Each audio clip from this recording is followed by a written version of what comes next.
es Jesús Román de Capchán, soy estudiante de la Facultad de Odontología en la Universidad Autónoma de Campeche.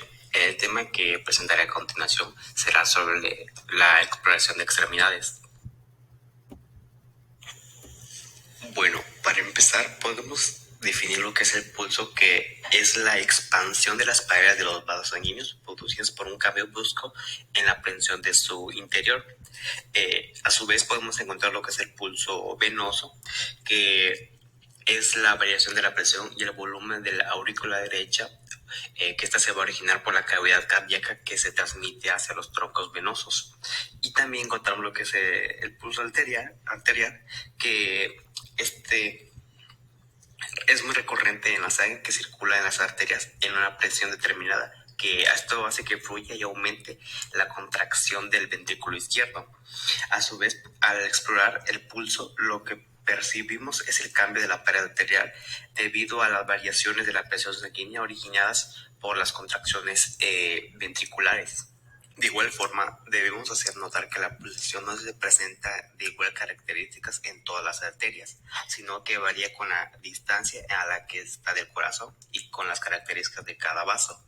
El pulso se va a caracterizar por distintos factores como será la frecuencia, el ritmo, la amplitud, expansión y la tensión.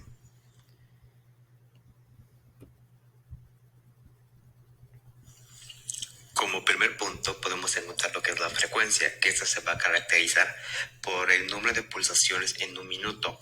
Se puede definir como un término medio que es de 70 a 80 en un adulto en reposo, a lo que igual llegamos a la parte que son las variaciones normales de la frecuencia, que se va a distinguir por la edad, sexo, talla y emociones, que esto va a consistir en que presenta múltiples variaciones fisiológicas que debemos conocer.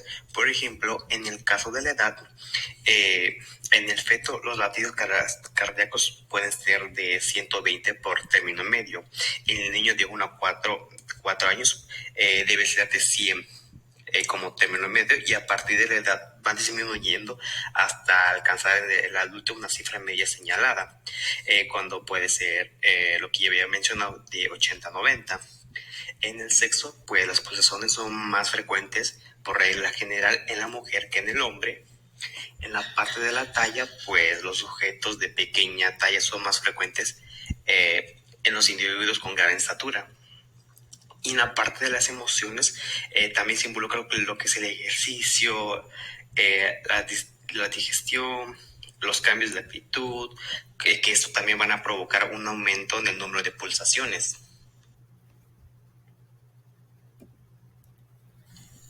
Como siguiente característica podemos encontrar lo que es el ritmo, que está en un estado normal. El pulso es rítmico y opuesto a que los latidos cardíacos se suceden a intervalos iguales, que con la misma amplitud y con idéntica fuerza. También se puede mencionar que en el estado patológico puede haber pulsos arrítmicos y alorrítmicos. En los primeros hay una falta completa de ritmo, y en los segundos hay un cierto orden en la sucesión de las pulsaciones anormales. Los pulsos arrítmicos se pueden encontrar por diferentes factores, que por ejemplo puede estar el pulso paradójico o de Kussmaul, que consiste en una intervención de la arritmia respiratoria. Aquí las pulsaciones disminuyen su amplitud durante la inspiración y aún pueden desaparecer. También se puede encontrar lo que es la inestable, que aquí el pulso varía en su amplitud y la frecuencia según sea la posición que se tome del sujeto. También como otro podemos encontrar que es el bigeminado, que como su nombre lo identifica, las pulsaciones suceden de 2 en 2. Suele deberse a que hay una pulsación normal seguida o de una más débil, por la que se puede encontrar una aparición de una extrasístole.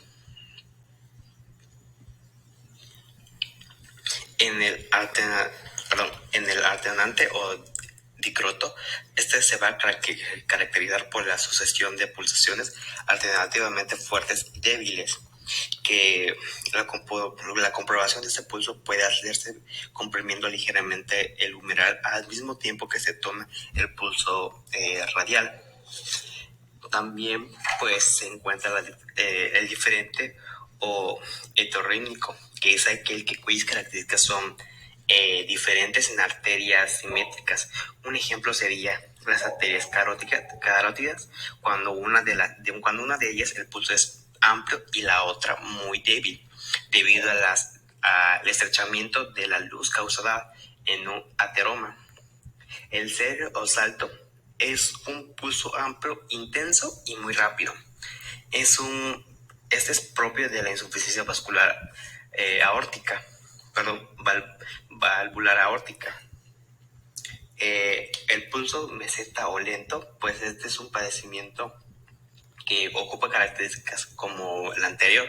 Esta se va a presentar en estenosis de válvulas aórticas. En ocasiones, la arteriosclerosis o de la insuficiencia ventricular.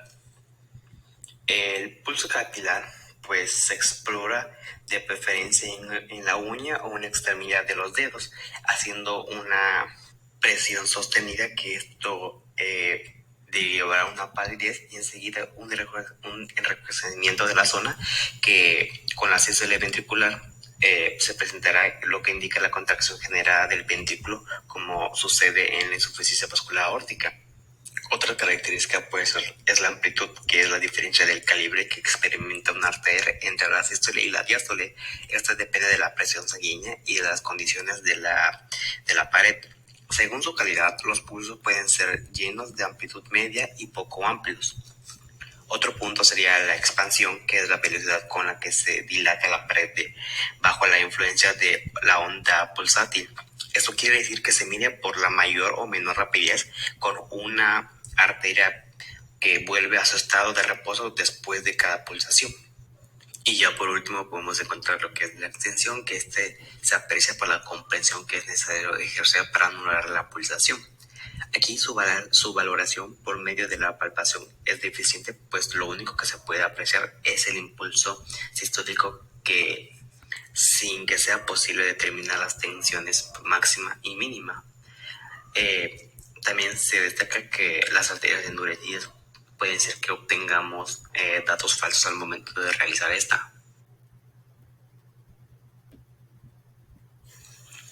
Ahora pasamos al apartado de reflejos, que se puede definir como toda reacción orgánica, cualquiera que sea, contracción muscular, secreción, etc., que se produce a continuación de una excitación sobre un aparato sensible, que puede ser calificada como un reflejo.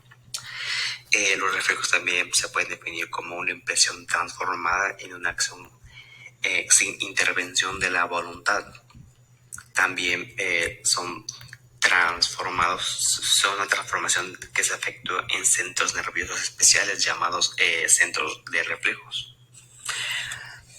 Pues también podemos hablar sobre su fisiología, que se produce un reflejo necesario en la intervención de las vías sensitivas de los centros nerviosos, que son los reflejos, y las vías motoras. En su exploración, para hacerla hay que observar las siguientes reglas, como la atención del sujeto, que debe estar distraído. En este caso el sujeto debe estar distraído. También debe haber una libertad para que se produzca un reflejo.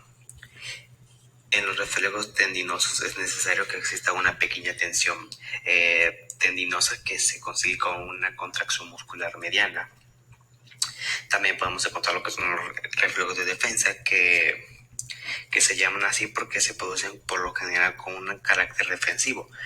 Un ejemplo sería cuando un sujeto toca a otro muy caliente o recibe un picante y se retira voluntariamente el miembro para escapar de la acción defensiva. En un estudio patológico, lo más notable es una exageración que se produce cuando con movimientos rápidos y energéticos que reflexionan el pie, la pierna sobre el muslo y el muslo sobre la pelvis. También pues podemos encontrar lo que son los reflejos cutáneos, que estos en sí se exploran generalmente con el enfermo de en una posición de cúbito dorsal. En general son reflejos que están suprimidos en las lesiones de los nervios periféricos.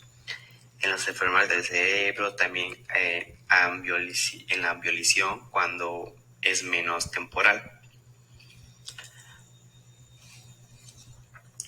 Aquí también podemos encontrar lo que son el reflejo plantar, que son signos de Babinski, de Open, de Gordon, de Chakdog, que son para buscar que se excite la parte media y externa de la planta del pie. Entre otros, pues encontramos el reflejo de Babinski, que consiste en excitar la planta del pie de los dedos. No se flexionan cuando los dedos no se flexionan, sino que se extienden sobre todo el dedo gordo. Esto quiere decir que se acerca el órgano al dorso del pie. El signo de opening es un equivalente pues al anterior, que pues va a consistir en la extensión del dedo gordo cuando suprimimos la pantorrilla. El signo de Gordon pues se extiende la misma reacción que en la de Babinski cuando se hace la extensión desnaturalizando el dedo sobre la espina de la tibia. Signo de Chakdog pues ocurre las mismas reacciones que la de Babinski de igual forma, pero cuando se coloca la mano en la cara posterior de la rodilla y la otra en la anterior y se ordena al enfermo que miniflexione la rodilla en el momento que esto hace presión en la mano que se colocó en la cara anterior de la rodilla para llevar el miembro a la flexión completa. En la escapular pues se busca haciendo cosquillas en el hombro.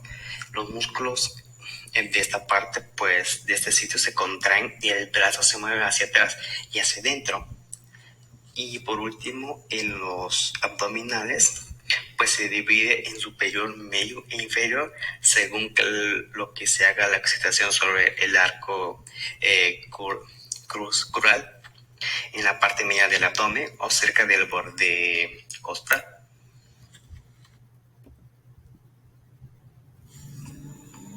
En los reflejos mucosos podemos encontrar 4 divisiones, que el primero es el faringeo o nasogaseoso. Para provocarlo se puede excitar la base de la lengua, el velo del paladar o la úvula. La excitación se puede hacer también con una pluma.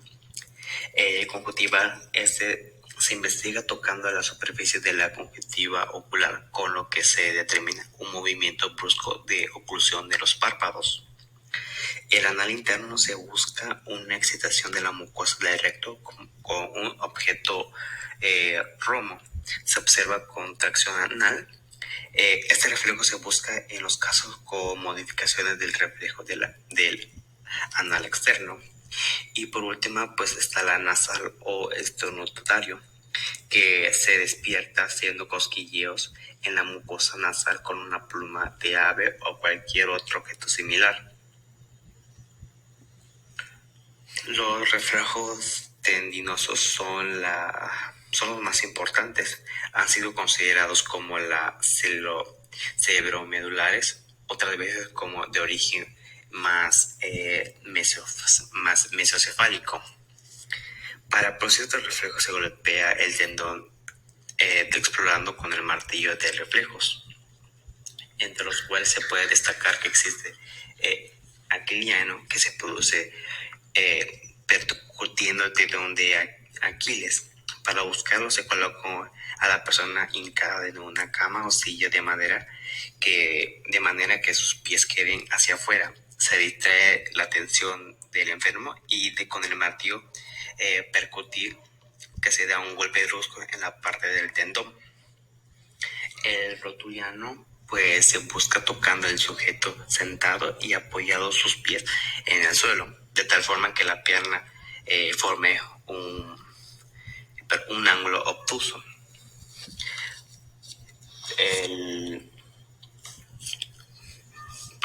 El cono de rótula, pues para buscarlo se pone el miembro inferior en extensión. Enseguida se toma la rótula bajándola bruscamente y soltándola enseguida. Se observa una serie de movimientos de ascenso y de descenso en la rótula debido a la tracción ejercida sobre ella por cuádriceps crural. En el crono de pie pues se busca doblando el pie bruscamente sobre la pierna. También se puede presentarse algunas veces un reflejo de aquiliano. Su presencia indica la exaltación del reflejo aquiliano. El reflejo contralateral o de los conductores. Aquí se busca que el sujeto esté en posición de cúbito dorsal, colocando los miembros inferiores en semiflexión y ligeramente abducción. Enseguida pues se percute el tubérculo del tercer aducto del lado y se observa la contracción de los conductores del lado opuesto. También están reflexiones y extensiones del puño que se pone en evidencia golpeando el puño con los tendones de los rectores o de las extensores. ¿Qué es el bicipital y el tricipital? Pues este se va a producir percutiendo los tendones inferiores de los músculos del bíceps y tríceps braquiales en una ligera contracción. Para buscar el bicipital se pone el antebrazo en extensión. Para el tricipital se coloca el mismo brazo en la flexión.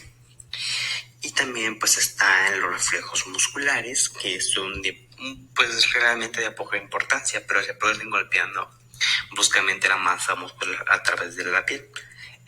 Cuando el golpe es fuerte, pues se observa una contracción muscular. Más aparente es más aparente pues en personas delgadas y los músculos más superficiales.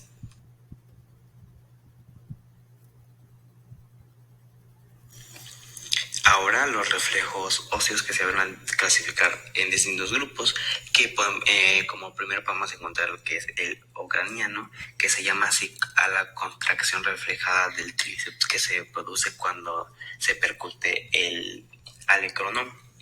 El medio pluviano, aquí se busca colocando el sujeto en decúbito dorsal con las piernas semiflexionadas y en ligera abducción.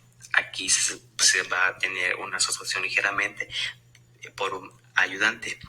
Enseguida se percute la síntesis púbica colocando el dedo en la otra mano del explosor entre el martillo y la sínfisis. Esto va a producir una contracción de los aductores y el reflejo abdominal inferior. En lazo palpebral se pide al sujeto que cierre los ojos y coloque los dedos en el índice y el pulgar en la mano del explorador sobre los párpados. Aquí enseguida se percute la raíz de la nariz y se observa una contracción palpebral. Este reflejo sirve para diferenciar las parálisis faciales superiores de las inferiores. El maceteriano se obtiene haciendo que el sujeto anteabra la boca, se percurve el borde gingival del maxilar inferior a través de uno de los dedos del explorador, colocando entre la piel y el sujeto.